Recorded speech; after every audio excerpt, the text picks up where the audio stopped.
Blessings, guys. Want to hop on really quick and just share something really quick. I sensed an urgency, and I know I was on earlier, and it's going to kind of piggyback off of what I shared earlier about being plugged into the source. But, you know, sometimes in life, and myself included, about 10 years back, I would just take the pastor's word for it. I would take whoever was in leadership that was speaking and I'd run with it. And I'd be like, oh, well, then it must be so. And it would, so to speak, like, I don't know any other way to put it. And this hopefully doesn't get taken the wrong way, but my butt would be bad. It wouldn't allow for growth and maturity and deliverance and myself encountering God during my time with him, my time in the word. And we can't just stay in the word. It has to be many things together. Secret place, word, prayer, communion with the Father. I could go on. There's many things that we should be engaging in with the Lord. So what I was saying was 10 years ago, I would just take the pastor's word for it and go with it and run with it. And it wasn't until, I don't even know what age I was. It was probably about 5-6 years ago. It was when I first had hope. I was a hot mess, and I was dealing with anxiety and depression out the wazoo, dealing with emotional roller coaster. It was literally up, down all the time. And I knew there was more, and I just didn't know how to get into it. I didn't know how to do that. I didn't know how to dive into more. And truthfully, I'll just say this, it matters what leadership you're under.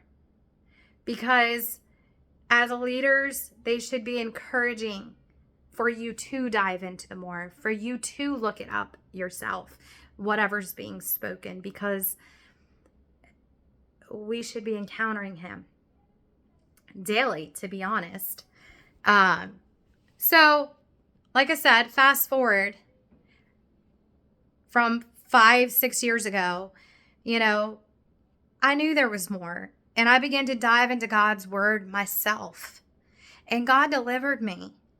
As I encountered him, I encountered more, and I wanted more of the things of the kingdom. I wanted more of Jesus. If we are not careful and we are not seeking him, and we are not in communion, we are going to miss the goodness of the Father. I don't want to hang off someone else's coattail. I want to hang on the hem of Jesus. I want to sit at his feet. I want to get into his word and have daily manna. Daily. Get into your daily bread. Encounter him in his word, because it truly is living. He desires that for me. He desires that for you. God's heart is for his people to walk in freedom, the fullness of freedom, to go, as I shared earlier, to go from glory to glory to glory. Look up these verses, John 5:39 and John 4:42. And I want you guys to hear my heart. I'm not saying you shouldn't go to church. That's not what I'm saying. I'm saying dive into his word and encounter him. Sit at his feet and listen.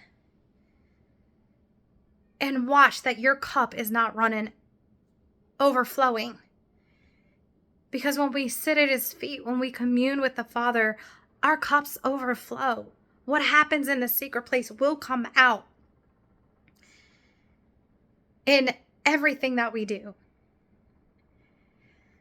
So again, I know this was probably it's not going to be a favorite word. But I sensed an urgency, and I really felt like God wanted me to get on and share that. And I want you to hear me. Everything that he gives me, I place myself under a microscope and say, God, you know what? Examine me. Am I doing these things? Do I need to get better in these things? Because I want to. I love you guys. Blessings in the name of the Lord. Have a beautiful day. It's gorgeous outside.